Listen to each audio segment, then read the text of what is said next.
My name is Allison Brusahoff, and I'm the Executive Director at Rancho Los Cerritos.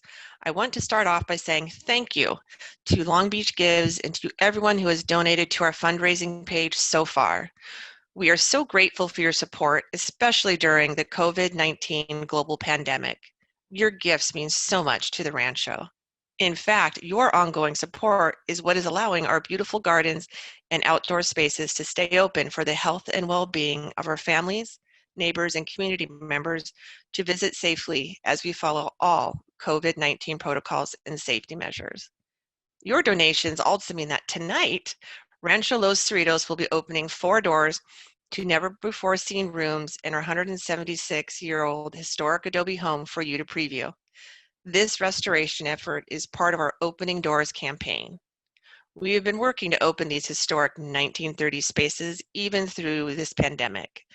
The goal of our campaign is to eventually make every room of the adobe fully open and accessible to the public.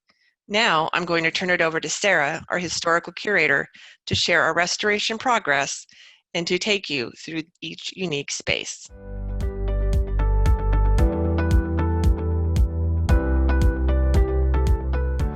Hello everyone. As Allison said, I am the curator here at Rancho Los Cerritos. And the first space I'd like to show you is the upstairs walk-in closets and bathroom.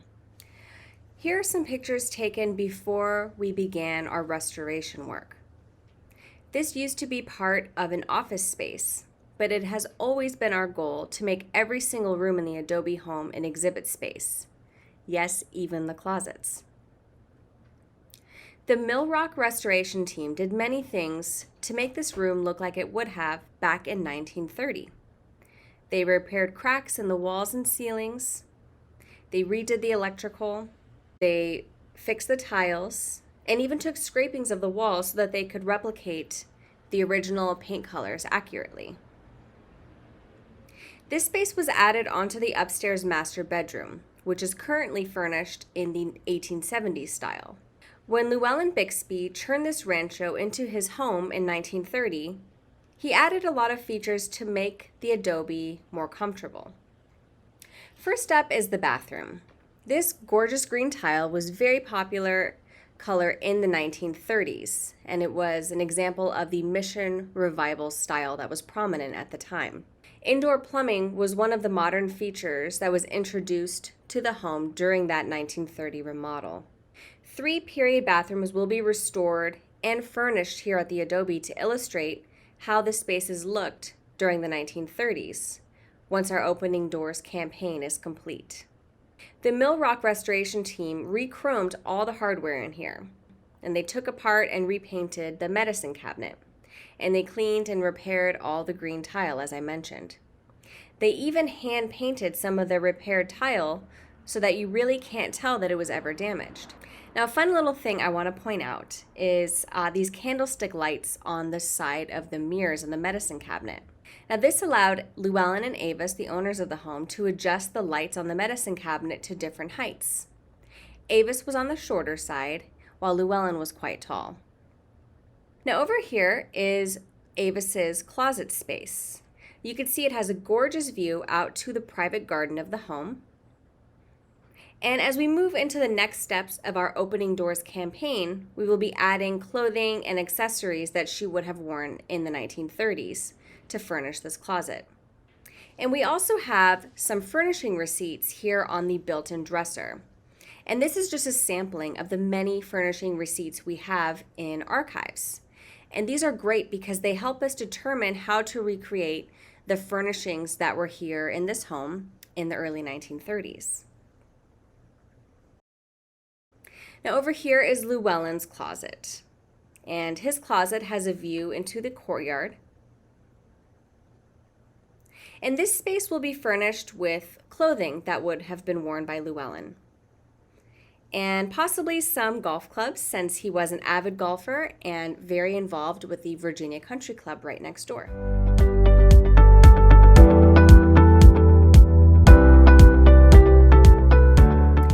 I'd like to show you the downstairs bedroom.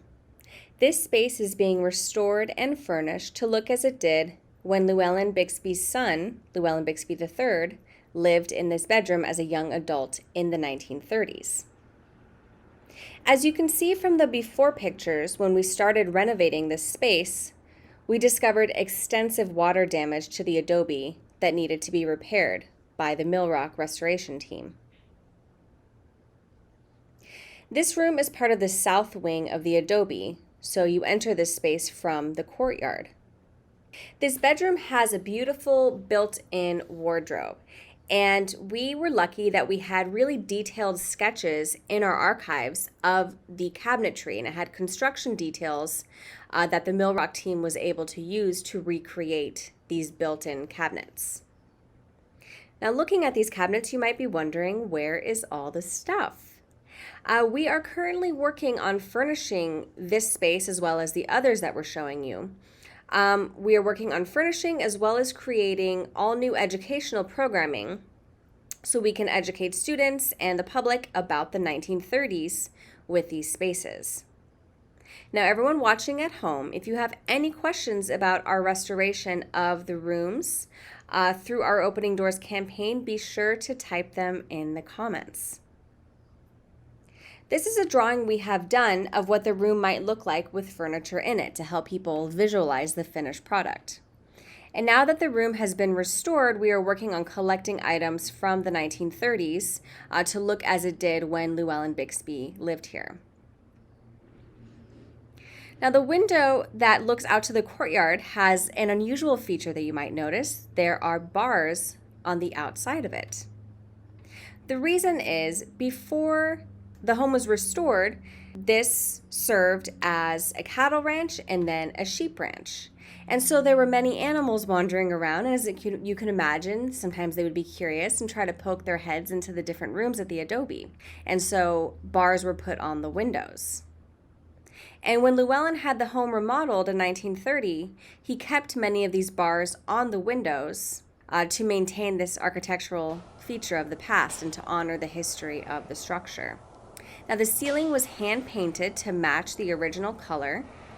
And we have some documents on display here as well. We have furnishing receipts from 1931 that help us determine how to accurately furnish the space based on what was done before. And we also have drawings from the 1934 Historic American Building Survey. We're incredibly lucky that the HABS, the Historic American Building Survey, came to the adobe in 1934. Because of that, we have really detailed sketches and drawings of all of the rooms with construction details that the Mill Rock team was able to use, as well as some really great photographs of the exterior of the adobe. The windows, these cone-shaped windows, are part of what was the original blacksmith shop. So before the restoration, the blacksmith shop was much larger than how it's displayed today. And so this bedroom was previously part of the blacksmith shop in the 19th century.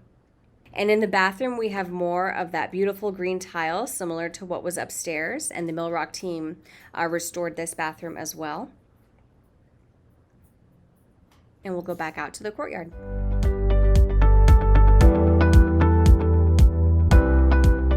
I'd like to invite you into the sleeping porch. Now, this space was actually used as a sleeping porch as early as the late 19th century. At that time, it was a screened-in portion of the upstairs veranda. The veranda was a wraparound balcony of the upstairs of the adobe. And so in that 1930 remodel, they installed more permanent walls and windows, where before that it was a screen enclosure. So the sleeping porch provides really beautiful views of the backyard, the private garden, and you can even see over into our neighbors, the Virginia Country Club. This artist rendering is an idea of how to imagine how this space will look once it's fully furnished.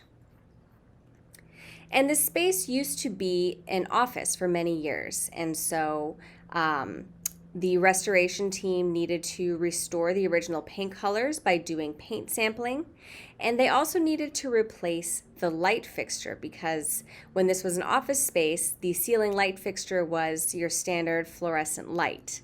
And so the Mill Rock team determined the type of lantern style light fixture that was originally here in the 1930s, and they were able to install that type of light fixture. The upstairs sleeping porch could have been used as a sleeping porch, but when Avis and Llewellyn lived here, we're imagining that they probably used this as a type of sitting area, maybe a breakfast nook, especially because there's a dumbwaiter that goes down to the kitchen and reaches up to the hallway right next to the sleeping porch.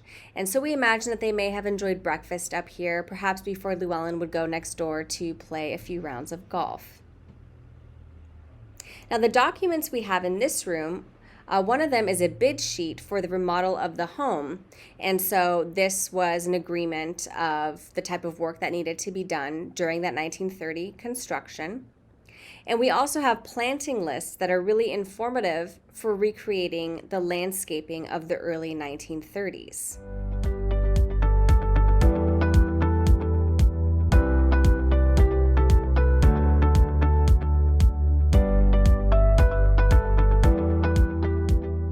This space served as our archival storage here at the Rancho for many years. And during the 1930 remodel, this was turned into a living room, which is what we are currently working on restoring. So during that 1930 remodel, a wall was removed as well as the ceiling in order to create this really large living room space. The fireplace was heavily stained after many years of use, and the Millrock team worked really hard to clean it and ended up having to paint the brickwork to restore the original color of the brick before it had been stained by use. The ceiling had some extensive water damage over the years, and it is the original ceiling from the 1840s construction of the adobe. And so the Millrock team was able to repair that water damage and also physically restore the wood. And so now it looks as it did in the 1840s and in the 1870s and well into the 1930s. Now over here is a false wall, and if you've been to the site before, you know that the other side is our 1870s parlor. And so historically, this living room extended all the way to where the parlor is now.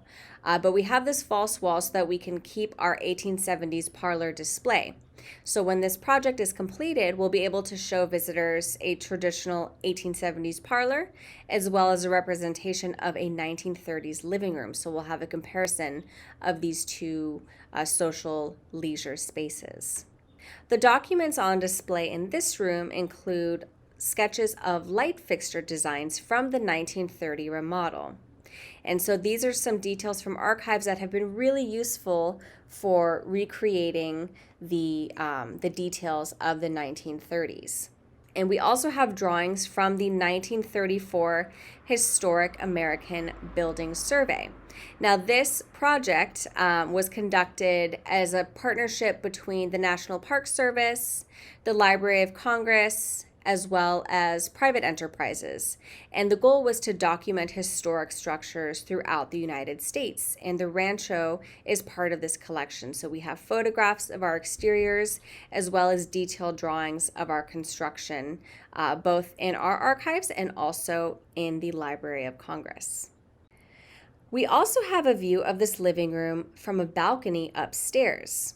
And so during that 1930 remodel, when this was a full-size living room, there was also the ability to view the room from upstairs, which we will be able to offer again. Now, one detail up here is the chimes from the doorbell that was installed during that 1930 remodel. So we're very excited to feature these types of details in the home. Well, thank you so much for joining me for this tour. Now I will pass it back to our director, Allison. I'm so glad you joined us to tour the 1930s Adobe spaces. The next steps in our Opening Doors campaign are to finish restoring the two-story living room, to add furniture pieces, including some family pieces, and to create imaginative curriculum, tours, and experiences that will bring these rooms to life and allow us to explore and appreciate our shared history. These next steps are only possible with your support. You are what keeps Rancho Los Cerritos just as full of life as it was in the 1930s. As we look to a brighter future and restore even more of our local, state, and national historic landmark, we will open new rooms that will bring the diverse stories of the 1930s to life for you to explore. With your help, we are committed to ensuring that every room in the historic adobe home will someday be 100% open. Our mission of preservation, innovation, education, and stewardship guides our work to ensure that Rancho Los Cerritos' place in history will remain relevant and responsive in service to our students, families, and greater community for generations to come. Thank you for your generous support, and we hope to welcome you at the Rancho soon.